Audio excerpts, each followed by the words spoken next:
look what we have here. We finally got it, the new Yamaha R9. And if you guys have followed my channel for any duration of time or were interested in an R7, you'll know that I did quite a bit of content with the R7, and I pretty much plan to do all of the same stuff to this R9, which will be really cool. And I have to give a big thanks to Central Coast Yamaha here, my buddy Jethro, for ensuring that I got this beautiful machine. Today what we're gonna do is get a first ride on it. We're gonna take it out on some back roads. We're gonna take it on the freeway, give you guys a first impressions of this motorcycle. I'm actually gonna load it up and take it to Podium Club in Arizona for its first track day, as well as my first track day in Podium Club. And I'll be hanging out with my buddies from track days here, which is always a blast. Without further ado, let's get on this motorcycle. Let's take it for a ride. For our quick startup here, you see this dashboard is absolutely amazing. We're gonna have to make sure we have our quick shifter on this time and let's put her in neutral, which kind of sucks because now I'm officially used to riding in GP shift. So I'm sure I'll do some misshifts. Don't hate me for that. I'll switch that over here when I get to the track. But here's our first startup. You can tell she is very quiet, and that is one hell of a fugly looking exhaust system that's going on there, but that is rad. Look at that right off the bat. Adjustable positions for our rear sets. That is cool. That is awesome. But obviously the exhaust sucks. We'll be taking that off. It looks like we did get lucky and get these really fugly looking, insanely long sliders for the bottom of our rear sets too. All right, let's go for a ride, guys. This is freaking awesome. Seating position before we get started, 5'10", and I have a slight bend in my knees. So that means that this bike is fairly low. There we go, first shift is incorrect. We do have quick shifter on already, so that's cool. There's our first gear, let's go. Sadly, I did not bring a jacket, which totally blows, because it is not exactly warm out right now. Oh, look at, oh, buttery smooth, oh, look at that. Oh man, if I could say anything about this engine, this transmission, from riding it on the nice. Oh yes. Oh man, does she just falls over? Yeah. But it reminds me a lot of the Tracer 9 because the engine and transmission is pretty much, it's different gearing, but for the most part the same transmission, quick shifter, and buttery smooth, the nature in which that motorcycle shifted. Oh god, that's so cool.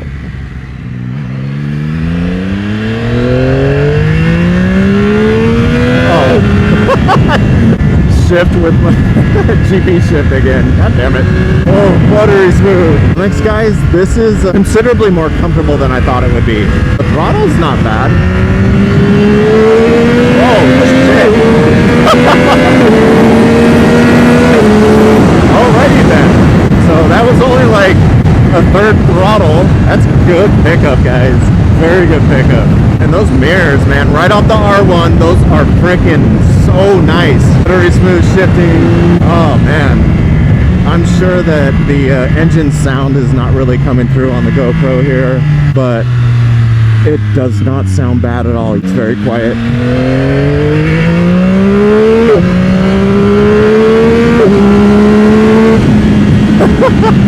Oh yes, yes. We'll get by this guy in just a second here. Let's get back to some ergo. Man, that tank is huge, guys. It doesn't feel that way. Your legs really fit under these lips of the tank, which is fantastic. I could immediately tell you those foot pegs are way too low for me. It doesn't even put my legs into the tank, so those will definitely go up. I mean, I know that there's rear sets already out there. I really would like to get the attack performance again, like I did for the R7.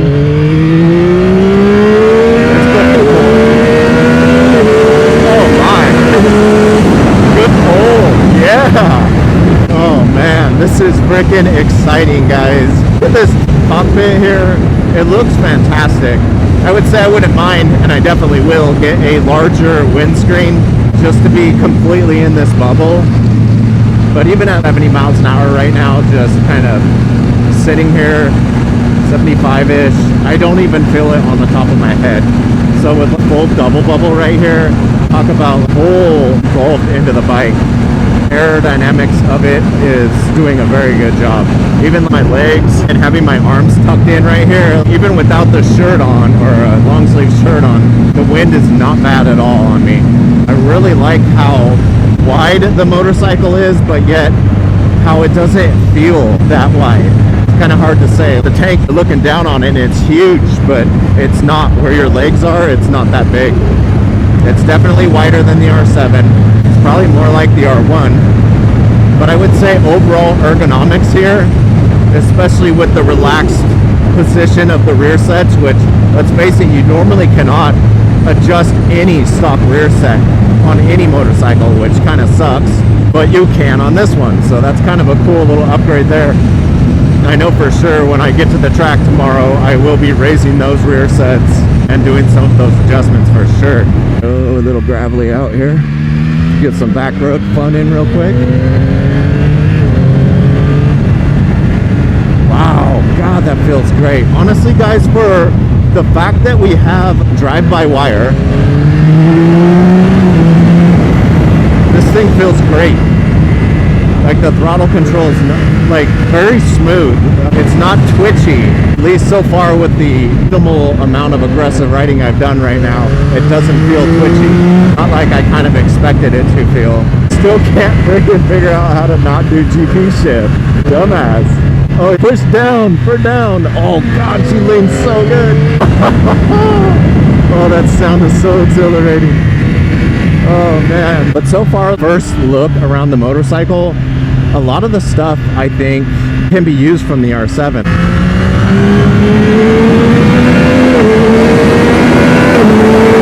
Oh man, that feels fantastic. Welcome all you, oh, did I get that bird? I hope not. Welcome all you R7 lovers. You have found your new upgrade. And she's beautiful. What a fantastic freaking motorcycle. I cannot wait to get rid of this exhaust though.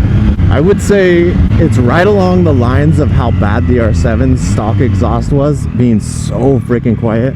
There's just nothing there. You can't hear it. The little amount I get to hear while riding it sounds awesome, and we know that it is going to sound amazing with an exhaust system. But man, before we get to the freeway, who should buy this motorcycle? I think that's always important. As much as I'd like to say it's fairly tame throttle-wise, there's still a lot there, guys. And I don't think that this is the beginner motorcycle. I still don't think people should start on an R7, to be honest with you. I know a lot of people will talk shit for me saying that, but I really don't think you should. I think you should start on that Ninja 500, Ninja 400, D400, 500, or whatever. Maybe even the new Aprilia. I don't even know how to do the turn signals or shift. Oh, wow, that feels freaking great. That new Aprilia 457, oh, I'll put that video up. If you guys haven't watched that, I got to ride it on the track. Holy awesome little motorcycle.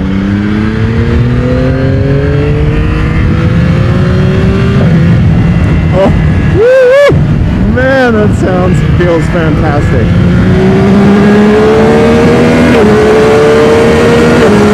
Oh yeah. Okay, just that little pull right there. Like, steering damper is a must. I already went up and did a little of this. Steering damper 100% will be going on this motorcycle. That front end got a little light. Now don't get me wrong, the suspension needs to be adjusted. Nothing comes from the dealer adjusted and ready to go for your weight, or your riding style, to be honest. But front end gets a little loose there. It's not really fair. Most motorcycles I ride have steering dampers, and I feel much safer. But oh man, it's hard for me to even talk, guys. This thing is so freaking awesome. Man, can you imagine tomorrow? Well, technically Saturday. It's gonna take me all day tomorrow to freaking drive to Arizona. But Saturday, I will have this thing on the track, and I will make a quick vid for you guys just to show you what it was like maybe adjusting the rear sets, switching her over to GP shift, because that's going to be probably the first thing I do to this thing, because obviously my brain's, I don't know what to do. Do I shift up, shift down? I'm way overthinking how to ride a motorcycle because I'm so used to GP shift. So we'll be doing that, and there's going to be so much to come for this motorcycle. So if you have any interest in a Yamaha R9, do the YouTube stuff, comment, whatever, subscribe-y stuff, and there's going to be a ridiculous amount of content for this motorcycle. So thanks for hanging out with me, guys. I hope you enjoyed the new motorcycle as much as I do, and I'll see you guys next week. Bye!